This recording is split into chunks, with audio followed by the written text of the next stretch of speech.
I came back to the base, the same way most ghosts return.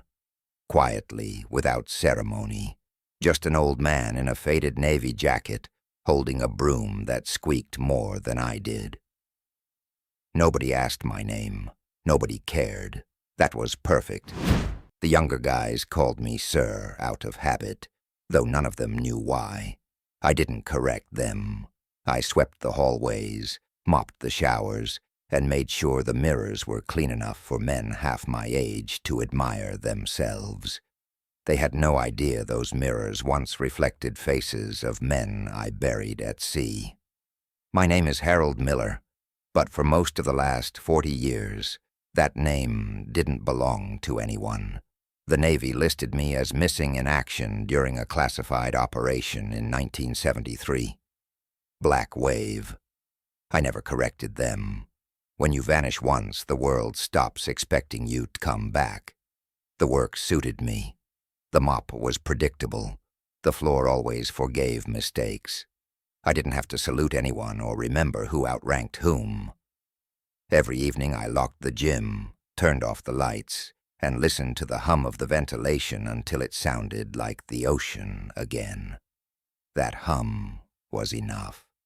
Until one morning when arrogance smelled like sweat and protein powder, a recruit stormed past me during drills, tall, loud, muscles inflated by youth.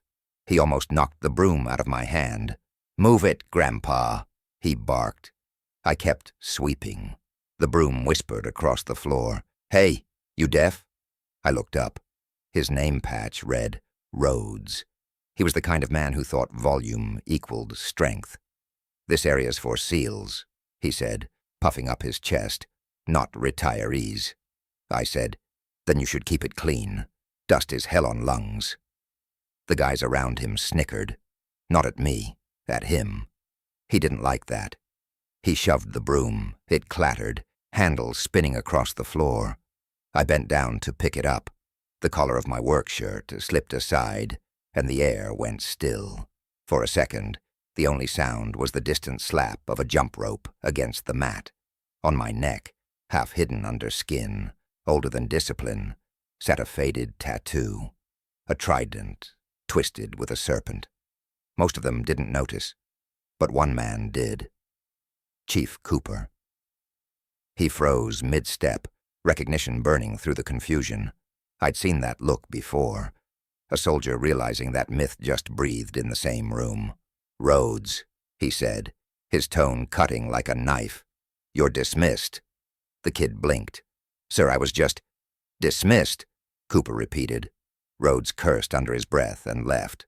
The room emptied. Cooper turned to me. His voice softened. "That mark. You were Typhoon Division, weren't you?" I leaned on the broom. Everyone down there was something. The rest never came back up. He didn't reply, just nodded. That slow, careful nod of a man who's suddenly standing in a story bigger than himself. That night I knew sleep wouldn't come. Memories crawl out faster when someone remembers your name. I kept seeing water pressing against glass, the gauge needles dropping, the light dying, and Jake, always Jake, sealing the hatch with a grin like it was a bar door, and he was paying the tab. Then blackness, then silence that lasted 40 years. I didn't dream after that. You stop dreaming when the world believes you're gone. Next morning I showed up early, same as always. Cooper was waiting. He looked like he hadn't slept either. He said he'd checked the records. He found the file. My file. Presumed KIA. He said quietly. I smiled. That's one way to say I took a long walk. He wanted to know why I came back at all. I told him the truth. I needed a place that smelled like salt but didn't ask for blood. Around noon, everything changed again. Commander Foster walked into the gym, the kind of man who made the air stand at attention. Everyone straightened. I kept mopping. Then he stopped, his eyes fixed on me. I heard the disbelief in his voice before I looked up. "Harold. Miller?" I rested the mop against the wall. "Still standing, sir. Just slower." He walked closer, studying my face like a map he thought was burned. "They said you were dead," he whispered. "Rumors travel faster than ships," I said. For a moment he couldn't speak. The others watched, kids who'd never seen their commander, speechless. Finally he asked, "Why disappear?" "Because sometimes surviving is louder than dying," I told him, and I'd had enough noise. Foster exhaled, the sound of a man remembering what humility feels like. Then he did something I didn't expect. He saluted, a real salute, slow, deliberate, heavy with decades. I hadn't seen one like that since the day we lost Jake. The salute froze me more than the years had. It wasn't the motion itself, but the weight behind it. The kind you can't fake. I returned it, a half-second late, my hand shaking just enough to prove I was still human. After that, the bass didn't sound the same. You can feel when respect walks into a room. It moves differently from gossip. By the next morning, even the recruits were whispering. The janitor used to be one of them. Some called me Sir again. Some avoided me altogether. That was fine. The broom didn't care. Cooper approached me quietly that day. "Commander wants to see you," he said. I nodded, even though every muscle in my body wanted to walk in the other direction. They always say the past doesn't chase you. It just waits for you to circle back. Foster's office smelled like polish and old paper. He didn't sit. "I checked the mission logs," he said. "Black wave, classified beyond reason, but I got enough." I stared at the floor. "Then you know it was never supposed to make the papers." He nodded. "I know you sealed the hatch from the outside." Silence. You'd think time would dull it, but memory keeps its own sharp edge. "Why didn't you tell anyone?" he asked. "Because no one would have believed me," I said. "And if they did, they would have turned it into a story. Jake didn't die for a story." I could tell he wanted to argue, but he didn't.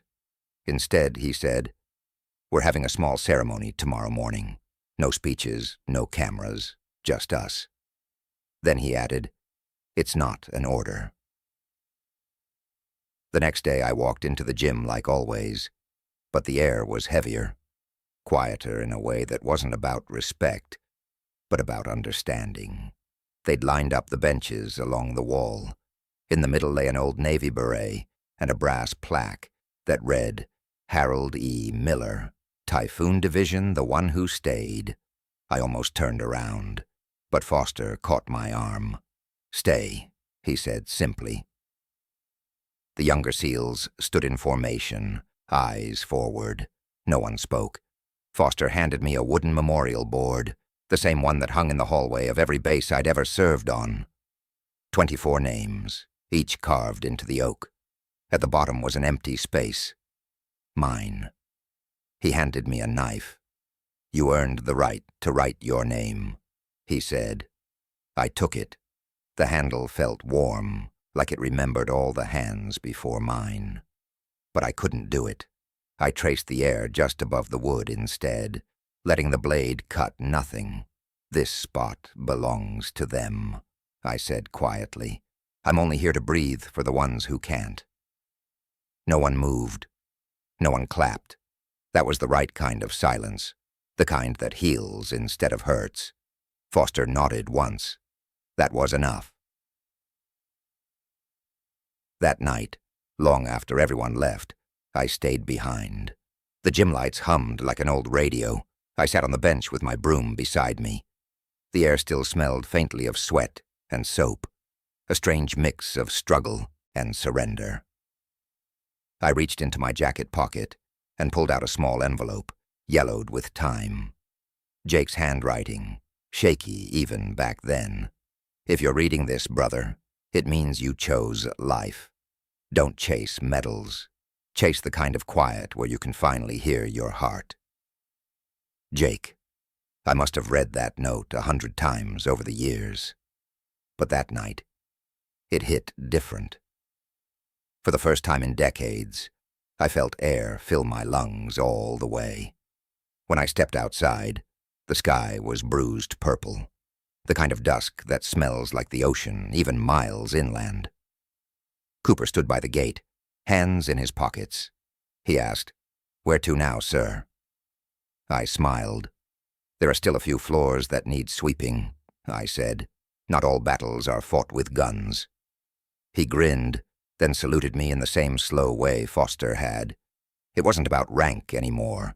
It was about recognition, a soldier to another, past the years and uniforms.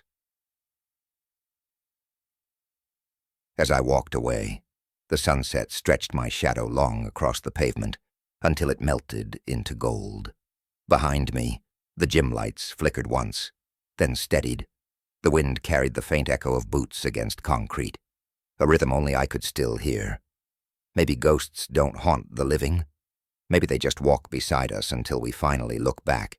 After that ceremony, I stopped hiding behind my broom, still cleaned the floors, still locked up every night. But something shifted. The ghosts weren't as loud anymore. Turns out silence feels different when it's shared. The next few weeks, the younger guys started talking to me. Not like I was a relic, but like I was one of them. Questions about combat, about fear, about what happens after. They didn't want war stories.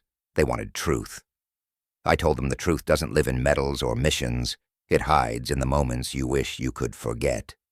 And sometimes, surviving is just learning how to carry what didn't kill you. Cooper began inviting me to sit in during training debriefs. Perspective, he called it. Funny word for an old man with a mop. But they listened. Even Rhodes, the same loudmouth who'd called me Grandpa, started bringing me coffee in the mornings. Never apologized, but that's not how men like him say sorry. I found purpose again in the smallest places. The squeak of sneakers on polished floors, the sound of boots marching in rhythm, every echo a reminder that life keeps going, and I was lucky enough to hear it. Then one morning, I received a letter. No return address, just my name, typed in neat block letters. Inside was a folded photo, grainy, black and white. A group of us standing beside a rusted submarine, decades younger. Jake's grin right in the middle, arm around my shoulder. Behind the photo, a line written in faded ink. "You kept your promise, brother."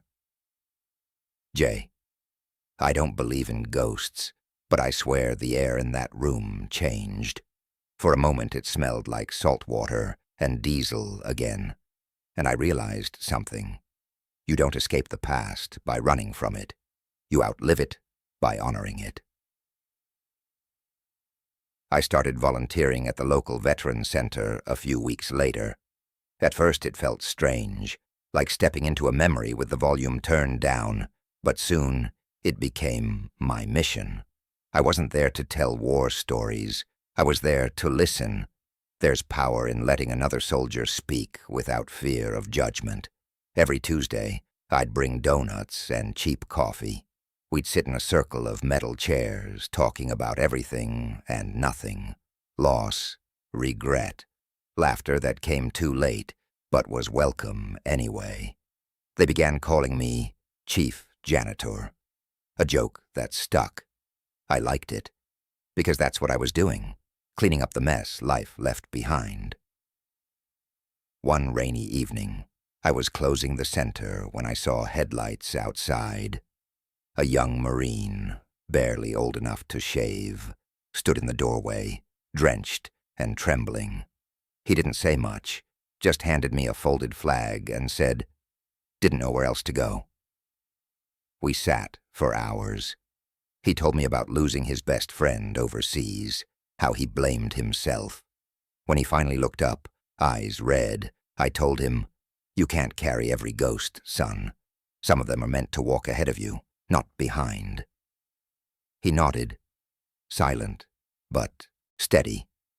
Before he left, he asked, "How do you sleep at night?" I smiled. "With the lights off. I've already seen enough." He laughed, a real laugh, the kind that shakes the pain loose. That sound stayed with me for days. Weeks later, the base sent me an invitation, a formal one this time. Veterans Recognition Gala, Special Honoree. I almost threw it away. Ceremonies never sat right with me. But Cooper hand-delivered another envelope the next morning. No words, just a picture of him standing beside Foster, and a note. This time, it's not for the Navy. It's for us. So I went. The hangar was filled with uniforms, medals, and too many cameras. When they called my name, I hesitated. Then I saw Rhodes in the back row, standing straight, eyes proud. I walked to the stage. The applause felt like waves, loud, endless, alive. When the commander pinned the medal on me, he whispered, "For Jake, and for you, Chief Janitor." I smiled. He'd hate the attention.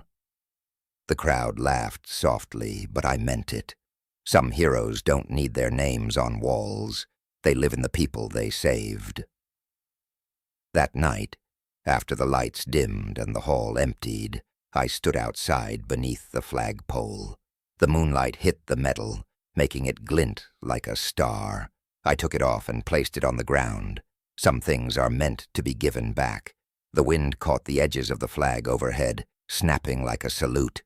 And for the first time in a lifetime, I felt peace.